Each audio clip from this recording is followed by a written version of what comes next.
Before World War II, the Japanese economy relied on massive family-controlled conglomerates known as Zaibatsu, with entities like Mitsui, Mitsubishi, and Sumitomo operating as vertically integrated empires, where a central family holding company controlled banks, trading houses, manufacturers, and retailers.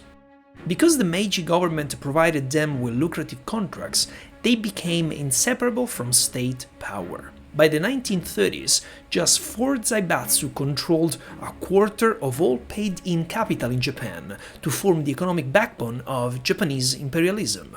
Following the Japanese defeat in World War II, American occupation forces dismantled these organizations legally, on the grounds that they were monopolistic structures that fueled the war machine.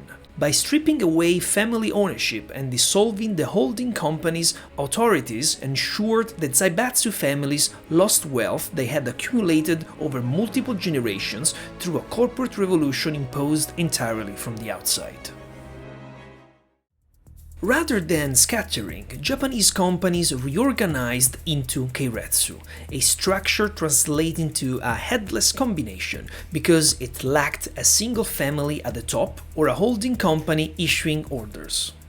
The system relied on a highly distributed model of cross-shareholding, where companies owned small equity stakes in one another, while a central bank held the network together. Horizontal Keiretsu, centered on major banks, brought together dozens of firms from different industries under shared ownership. Vertical Keiretsu tied a manufacturer to its suppliers and distributors in a long-term, trust-based supply chain, rather than relying on open market transactions, a model Toyota ultimately made famous. When a Keiretsu bank held shares in a borrower, it gained access to inside information that significantly reduced lending risk. Toyota protected its investment in suppliers while keeping the supply chain reliable through patient capital, shared exposure, and aligned incentives measured over years rather than quarters. This framework became the primary engine of Japan's economic expansion as the nation transitioned from a war-torn country to the world's second-largest economy between 1955 and 1973. Cross-shareholding shielded companies from hostile takeovers and stock market volatility, freeing management to plan strategy in terms of decades rather than short-term quarterly earnings. Bank financing inside the group funded heavy investment in new technology without facing the relentless pressure of impatient public markets. Sony grew from a Tokyo startup to a global brand by licensing transistor technology from Bell Laboratories before improving the designs until the original models became obsolete, while Toyota's lean manufacturing became a global template as Japanese car exports climbed rapidly by 1975. The 1964 Tokyo Olympics displayed this transformation through bullet trains and highways that proved Japan had arrived as a model of long-term industrial discipline.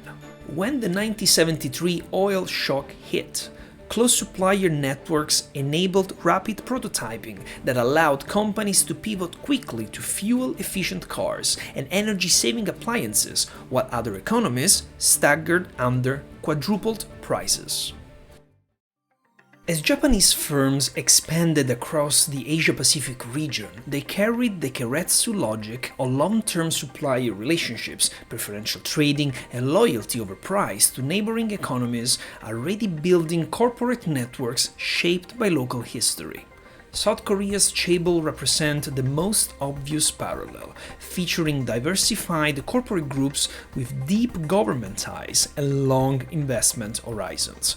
But because the Chaebol never separated ownership from the founding families, control stayed concentrated at the top in a manner closer to the original Zaibatsu model than to the more decentralized Keiretsu, a significant difference defining decades of corporate governance debate in Seoul.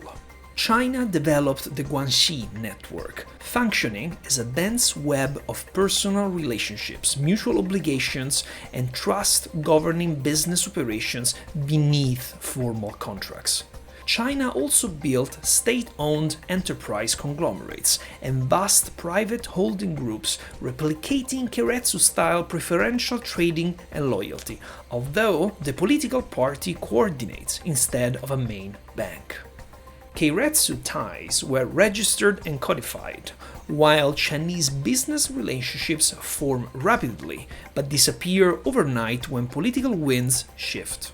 Doing business in East Asia requires being inside a network, and while membership terms vary by country, remaining outside will lead to failure. Although the classic post-war Keiretsu has unwound following the collapse of Japan's asset bubble in 1990, the fundamental mindset remains intact. The regulation, global capital markets, and new corporate governance codes forced companies to sell their cross-holdings and open up to outside investors, pushing mutual shareholdings below 10% of all equity by the late 2010s.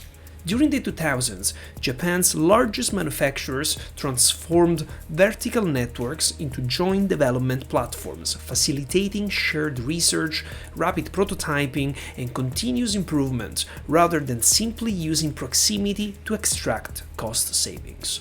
The long-term trust that once stabilized supply began driving invention instead, creating practical consequences foreign technology companies still experience today when attempting to enter Japan's enterprise software market or break into a major manufacturer's supply chain.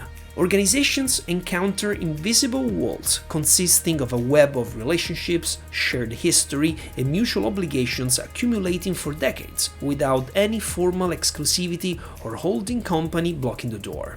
The real lesson for building a business in the Asia-Pacific region is that organizational structure remains a strategic choice rather than an administrative one. Japan presents a relationship challenge because the Keiretsu functioned as a set of rules dictating whom you trust, how long you commit, and what loyalty costs. Those rules moved directly into the corporate culture even after the cross-shareholdings dissolved. Understanding these dynamics is a specific skill built through experience, careful observation, a learning to identify the underlying reasons a deal stalls or a partnership runs deeper than any contract explains, which is exactly the capability this channel exists to help you develop. If you like long-form audio, check the podcast in the show description. And if you like intercultural stories and market intelligence to your inbox, check the Asia with Leonardo newsletter. This is Leonardo Marra from Shanghai. See you next time.